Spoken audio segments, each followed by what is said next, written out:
Naku po mga kababayan, nagsalita na nga tong si Attorney Salvador Paulo Panelo Jr. mga kababayan patungkol nga sa mangyayaring impeachment trial dito kay BP Sara Duterte. At pinangangambahan niya na baka daw hindi maging patas itong si Chis Escudero kasi ito daw yung magiging ano po no, presiding officer ng impeachment trial kay BP Sara Duterte. Dahil nga daw mga kababayan, lumipat ito sa kabilang panig no dito sa Gatchalian Block ay baka ah, hindi magiging patas yung magiging hatol ni Chis Escudero. Yun po daw yung magiging mangyari at na nakakatakot at baka ay matuloy yung impeachment patungkol dito kay BP Sara Duterte. So, delikado mga kababayan. Kailangan nyo itong malaman at kailangan nyo itong mapanood, itong pahayag ni Attorney Salvador Paulo Panelo mga kababayan. Kasi, syempre, maraming alam to sa batas. At ito po yung, kumbaga, siya yung, ano no, yung isa siya sa magiging uh, defense team ni BP Sara Duterte. So, panoorin nyo mga kababayan. Baka hindi maging patas itong si Senator Chis Escudero bilang presiding officer. Maganda na abogado siya, may alam siya, pero kung hindi siya magiging patas dahil merong kapalit yung paglipat niya sa mayorya, malamang hindi rin siya gagawa ng hakbang na makakagalit dun sa nagpangako sa kanya na hindi na itutuloy yung kaso kung ganun man yung nangyari. So yun ang delikado doon. Dahil abogado siya, mas magiging maayos sana yung takbo ng impeachment trial, pero kung may kinikilingan siya, mas madali niyang mababali yung rules at yung batas para paboran ng isang kampo. Yun ang nakakatakot doon. Grabe mga kababayan, no? Yun daw yung nakakatakot doon. Baka baliin daw ang batas. Ngayong araw po ay nasahan po itong pre-trial conference tungkol po doon o para po sa impeachment ni Vice President Sara Duterte at inaasahan po na hindi po ito closed door, hindi isa sa publiko, attorney. Kayo ho ba ay sang-ayon po dito? Okay lang naman na hindi isa publiko itong pre-trial. Alam niyo yung pre-trial, hindi naman po yan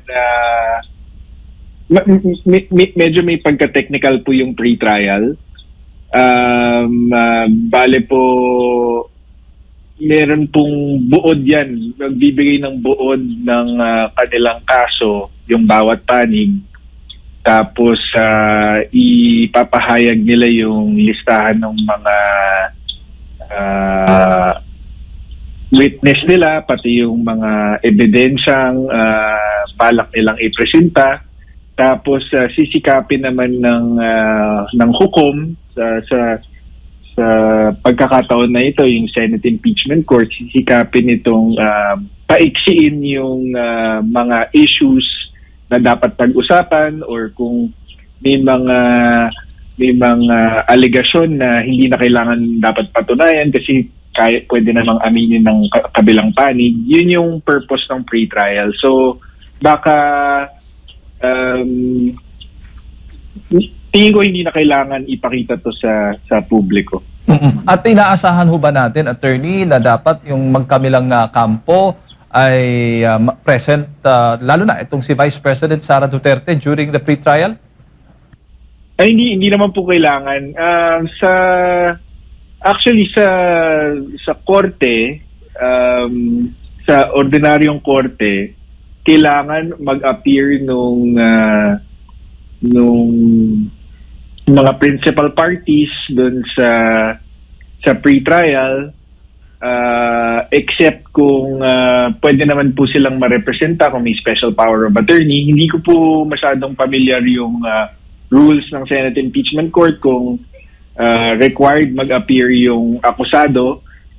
Pero tingin ko pwede naman siyang hindi mag-attend basta meron siyang special power of attorney in favor of yung mga abogado niya. Opo. So malinaw, attorney, kasi maraming mga, alam mo nun, mga netizen, mga kababayan natin, iba-iba po yung kanilang mga iniisip, baga, ginawang closed door dahil mayroon bang itinatago, parang ganun. So, normal lamang ito na proseso para po sa isang kaso tulad ng impeachment case ni VP Sara Duterte. Mhm. Tingin ko okay lang. Tingin ko walang objectionable about hindi sa publiko tong pre-trial.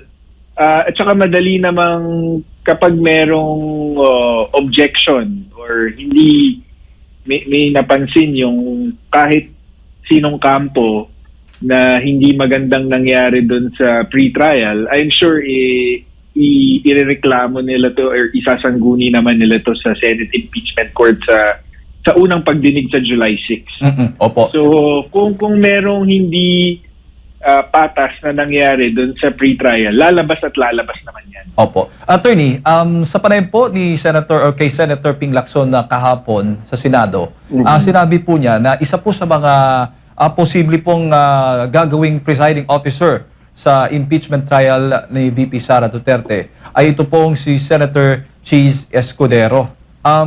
Kayo ho ba ay sang-ayon, may legal na basehan ho ba ito, attorney? Well, sa pagkakaalam ko, wala sa Senate impeachment rules or sa impeachment rules ng Senado ngayon yung magtalaga ng presiding officer kapalit ng Senate President. Pero pwede naman nilang palitan yung Senate impeachment rules na yon para italaga nga si Senator Cheese Escudero bilang presiding officer ng impeachment. Tingin ko mas makakabuti talaga na abogado yung presiding officer dahil napaka-technical nga po ng isang impeachment hearing or impeachment trial. So, mas maganda po yung may alam sa batas at sa rules on evidence, rules of court, isang nag-aaral ng abogostia na mag-preside dito sa impeachment trial. Pero whether alam niyo po, siyempre nag-obserba din po tayo tapos alam naman po natin na lumipat si Senator Cheese Escudero mula sa minority to the new majority. So okay po na abogado, pero ang agam ko lang dito is ano ba yung rason kung bakit siya lumipat sa bagong majority. Ang haka-haka is dahil mula nga nung Abril pa ata sinabi ni Ombudsman Remulla na inihahanda na yung plunder charges laban kay Martin Romualdez at kay Cheese Escudero. Tapos so ang naging haka-haka na napalipat siya bigla sa majority is dahil hindi na itutuloy yung kaso laban sa kanya. So sa ganong konteksto, baka hindi maging patas itong si Senator Cheese Escudero bilang presiding officer. Maganda na abogado siya, may alam siya, pero kung hindi siya magiging patas dahil merong kapalit yung paglipat niya sa mayorya, malamang hindi rin siya gagawa ng hakbang na makakagalit dun sa nagpangako sa kanya na hindi na itutuloy yung kaso kung ganun man yung nangyari. So yun ang delikado doon.